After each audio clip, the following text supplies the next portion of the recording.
Savage motherfucking zombies, and we fucking with DrozDailySteezin. It's good. I'm about to smoke weed, fuck you. Hvad sker der, brother? Martin, vi sidder med Ryan Leslie. Det er fuld hygge. What up, Ryan? What's up? You good? Mm-hmm. How was your European tour been? It was good. 30 cities. You know. 30 cities? Yeah, just crushing everything, moving. Just having that highest standard of just the highest standard of live performance that we possibly could put out, me and the band, and just giving everybody the best. I saw you from 3 years ago in Copenhagen, actually. Yeah, the show's nothing like that anymore. I could imagine. We've evolved, and you know that's what everybody's supposed to do. You gotta shoot to be the best, and that's you know we really at the top of the game.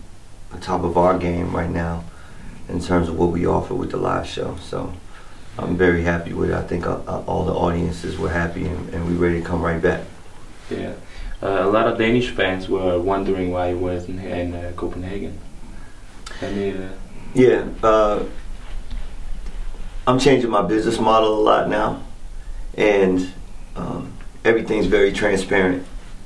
So I can see everything that's happening I can see everything that's going on in my business, just because we built a technology platform that allows me to see everything that's happening. And so for the next time around, for everybody that's listening, if you want me to come to Denmark, it's very easy. You just have to let me know that you want me to come.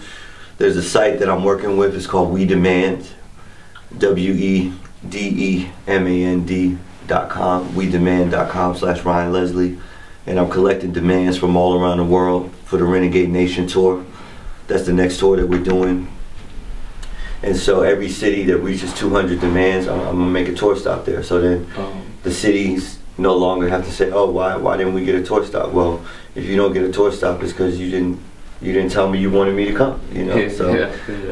I want to make everything, all the communication, all of the interaction, I want it all to be transparent now. So WeDemand.com/Ryan Leslie. You want to see me in Denmark, you want to see me in Copenhagen, come back and tear down the stage out here. It's very simple. Go there. It doesn't cost anything. You just go there and you say, yo, I want to see Ryan on stage in this city. On Facebook, yeah. Click attend, yeah. So your proposal in Denmark was to launch this new collection. Yeah. Can you tell us more about that? Because there isn't any info right now out, you know? Yeah. Well, I mean, the collection is supposed to be organic, you know. It's just an extension of who I am, and it's an extension of just my brand aesthetic. So, you know, I wear it, and it should be something that people, when they want to get into that work uniform, so that's still fresh. The jacket, the tee, the jeans, you know what I'm saying? So when you want to get into that work mode, when you want to get into that work mode to really make a difference and make a change and push, I feel like you shouldn't have to think too much about the clothes that you wear. And my parents are Salvation Army officers, and they wore uniforms because they were concerned about doing the work that was actually going to change the world, that was actually going to help people. It just allows you to focus on making a real difference. Yeah. And so we still want it to be fly, though. You know, it's still fresh. It's the right silhouette. It's the right cuts. My name is not on it everywhere. Simple, simple and just elevated, man. You did it in Portugal, right? Yeah, we did it in Portugal with my partner, and you know, actually he was there already creating samples while I was on tour. And as soon as I finished the tour, I told him I wanted to actually be out there and see the entire process and be able to touch the fabrics and see the factories and see how everything actually got put together. So I went out there. Yeah. Why didn't you release Black Mozart the traditional way on iTunes, etc.? I mean, that's a very, very simple answer. I want to know who the people are that actually support my album legally. When I release my album on iTunes, the people that get the album on iTunes, I don't know who they are. So if somebody comes up to me on the street and says, hey Ryan, I bought your album, I don't know if they bought the album. I don't, you know, versus someone else who might come up and say, Ryan, I bought every single album. You know, let's take a scenario. Let's say 2 people come up to me, you know, in an airport, and they say, Ryan, you know, I'm your biggest fan, and I only have time to take 1 picture, right? Yo, I'm your biggest fan, you know, and they show me an album on their iPhone or something, and you know, they say, oh, I bought all your albums. You know, there's no way for me to know using the iTunes system or Ticketmaster or anything else. So now I created a new system. It's in the form of a music club.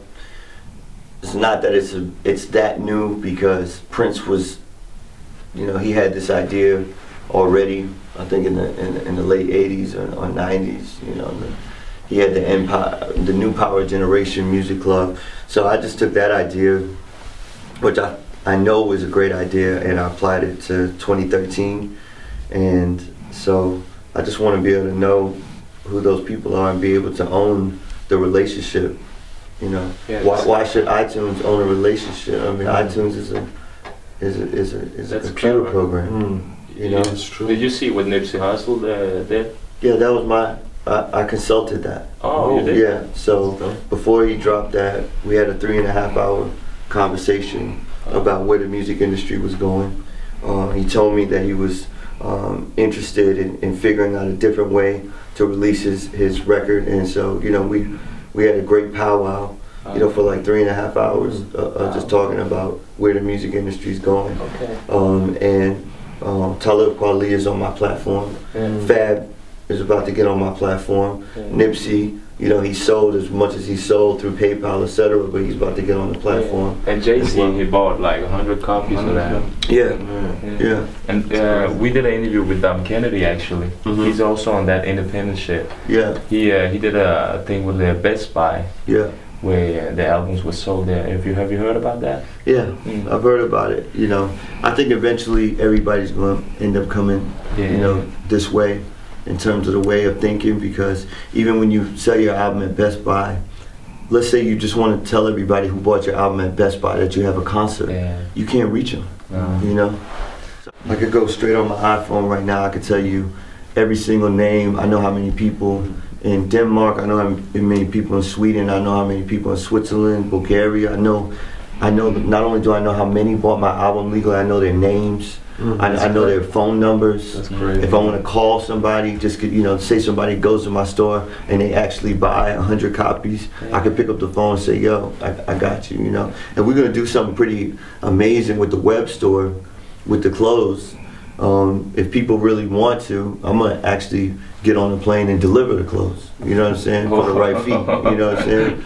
You know, not everybody can afford that luxury, but, you know, that's how real and how serious I am about being connected to the people that support me. So, yeah, it's really being personal. Yeah, man. Yeah.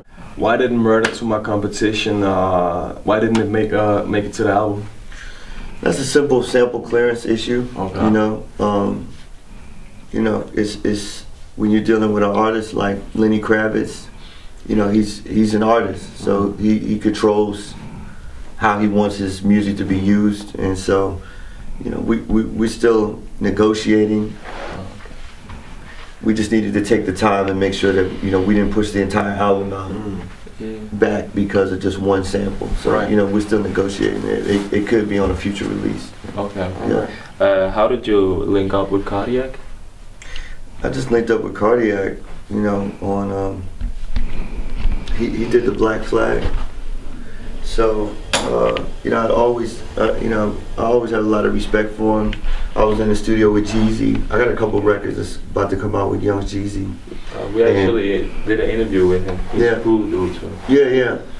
And so we were in studio, and just Cardiak is just somebody that, you know, I think he's one of those talents that, you know, is just a hard worker, and I just wanted him to have more exposure, you know, and so that's why I really wanted him to be in the film. You know, it's one thing that, you know, the real connoisseurs that read the credits, they know who he is, but sometimes you got to put a face to it, and so for the Black Mozart film, I knew that was going to be a good platform for people to really understand his talent and his work ethic. So yeah, so you know, we had linked up on a bunch of projects, but really, the Black Flag on the Less Is More album, that happened because he had a session with Jeezy. I called him. I said, "Yo, do you got anything? I'm working with Jeezy. Why don't you come, you know, play some of your heat for him?" And that was just one of the beats that I liked. And I said, "Yo, you know, I like this thing, but can you change it up and loop it a certain way?" Cause you know. And then I was out in Bath, England, with Jay Electronica. And I had a little bit of that first verse written, and he said, "Yo, Ryan, you gotta go in the booth and just spit that right now." And so, you know, that became a record that just, you know, ended up on the album. I was actually talking today, I think success really is about how many people around you are successful.